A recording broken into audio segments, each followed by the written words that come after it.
Hello students, तो आज हम करेंगे एक्सरसाइज 5.2 का क्वेश्चन नंबर 5। तो क्वेश्चन नंबर 5 क्या कहता है हमारा?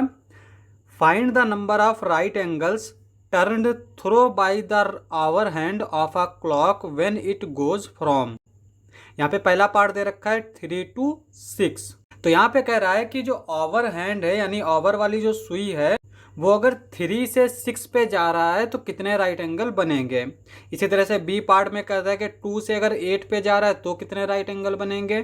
सी पार्ट में कह रहा है 5 से 11 पे जा रहा है तो कितने राइट एंगल बनेंगे। तो यहाँ पे हम ए से स्टार्ट करते हैं। तो सबसे पहले घड़ी बना लेते हैं। यहाँ पे 12 हो जाएगा, ये 6 हो जाएगा, ये 3 हो जाएगा, ये 9 हो जाएगा, ये 1 2 4 5 7 8 10 11। अब यहाँ पे हम घड़ी में एक चीज जानते हैं कि इसमें एक रिवॉल्यूशन कब कंप्लीट होता है। जैसे अगर कोई आवर वाली सुई है, यहाँ से स्टार्ट होती है और ऐसे घूमते घूमते घूमते फिर यहीं पे आ जाए तो 1 रिवॉल्यूशन कंप्लीट हो जाता है। और एक रिवॉल्यूशन में कितने एंगल बनाता है? 360 डिग्री। और एक रिवॉल्यूशन में कितने स्टेप्स चलता है? ये 1 2 3 4 5 12 स्टेप्स चलता है। तो इसका मतलब ये हुआ कि 12 steps is equals to 360 degree angle. तो यहाँ पे 12 स्टेप में 360 डिग्री एंगल चलता है। तो 1 स्टेप में कितना चलेगा? 1 steps is equals to 360 upon 12। 12 3 जा 36, यहाँ पे 30 बचेगा तो ये 30 डिग्री बचेगा। जैसे कि यहाँ पे 12 पे सुई है, अगर 12 से ये 1 पे गई इस तरह से तो यहाँ पे ये कितना एंगल बनेगा? 30 बनेगा।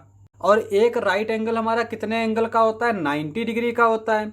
तो अब अगर हम 30 को 3 से मल्टीप्लाई कर दें तो ये क्या हो जाएगा? 90 डिग्री। तो यहाँ पे अगर हम 3 से मल्टीप्लाई कर दें दोनों तरफ तो 3 steps is equals to 90 degree, यानी कि 1 राइट एंगल।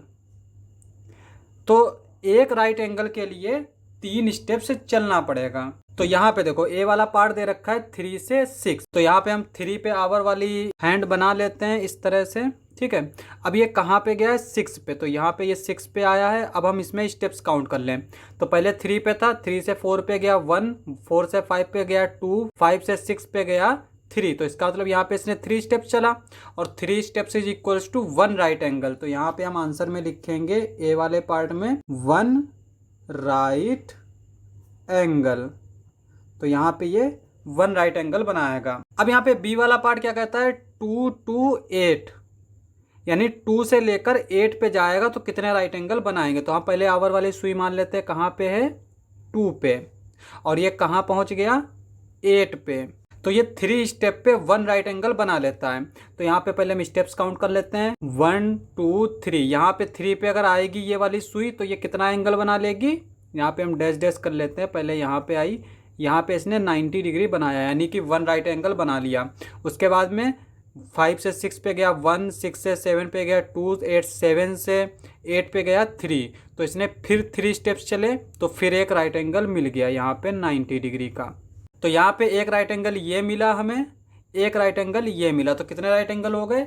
2 right angles. तो यहाँ पर बी वाले पार्ट के लिए लिखेंगे हम 2 राइट एंगल।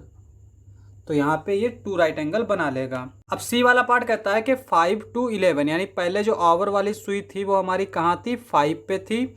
और 5 से ये कहाँ गई? 11 पे गई। तो यहाँ पे ये 11 पे इस तरह से सुई बना लेंगे।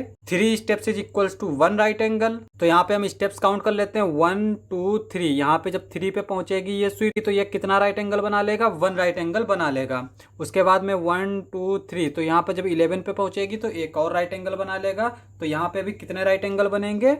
सी वाले के लिए लिख लेंगे 2 राइट एंगल। तो यहाँ पे भी ये 2 राइट एंगल बना लेगा। अब डी वाला पार्ट देख लेते हैं। डी वाला पार्ट कहता है 10 to 1, यानी 10 पे थी पहले आवर वाली सुई हमारी इस तरह से, और ये कहाँ पे पहुँच गई?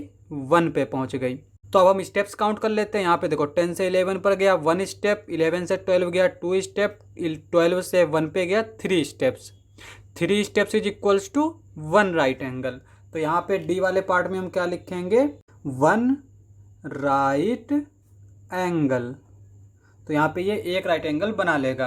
अब यहाँ पे ई वाला पार्ट देख लेते हैं। ई वाला पार्ट कहता है 12 to 9, यानी 12 पे आवर वाली सुई थी पहले हमारी ये, और ये फिर कहाँ पहुँच गई, 9 पे चली गई, तो यहाँ पे इस पे। तो अब यहाँ से हम इस तरह से काउंट करेंगे, ठीक है। यहाँ से 12 से 1 पे जाएगी, 1 step, 2 step, 3 step, 1 right angle हो गया। तो यहाँ पे हम 1 पहले लिख लेंगे इस तरह से। फिर यहाँ से फिर काउंट करेंगे, 1 स्टेप, 2 स्टेप, 3 स्टेप, 3 स्टेप हुआ तो एक और राइट एंगल मिल गया हमें। फिर यहाँ से काउंट करेंगे, 1 स्टेप, 2 स्टेप, 3 स्टेप, तो एक और राइट एंगल मिल गया, तो यहाँ पे हम 1 लिखेंगे। इनको ऐड करेंगे तो कितना आ जाएगा हमारा, 3 आ जाएगा। तो ई वाला पार्ट क्या हो जाएगा हमारा, 3 राइट एंगल। तो यहाँ पे 3 राइट एंगल बना लेगा। अब हम एफ वाला पार्ट देख लेते हैं। तो एफ वाला पार्ट क्या कहता है हमारा, 12 to 6। तो यहाँ पे पहले हमारी जो आवर वाली एंड थी वो कहाँ पे थी, 12 पे थी, और फिर कहाँ पहुँच गई ये, 6 पे पहुँच गई। अब स्टेप्स काउंट कर लेते हैं। 12 से 1 पे गया, 1 स्टेप, 2 स्टेप, 3 स्टेप, तो यहाँ पे इसको 3 स्टेप चलना पड़ा, यानी कि 1 राइट एंगल मिल गया। यहाँ से स्टार्ट करते हैं, 1 स्टेप, 2 स्टेप, 3 स्टेप, तो यहाँ से इसने फिर 3 स्टेप चले तो एक और राइट एंगल बन गया। तो यहाँ पे हम 1 लिख देंगे, 1 + 1 2 हो जाता है। तो इसमें कितने राइट एंगल बनेंगे, 2 राइट एंगल्स बनेंगे। एफ वाला हो जाएगा यहाँ पे 2 राइट एंगल, तो यहाँ पे 2 राइट एंगल बनेंगे। क्वेश्चन समाप्त। नेक्स्ट लेक्चर में करेंगे नेक्स्ट क्वेश्चन। आज के लिए बस इतना ही।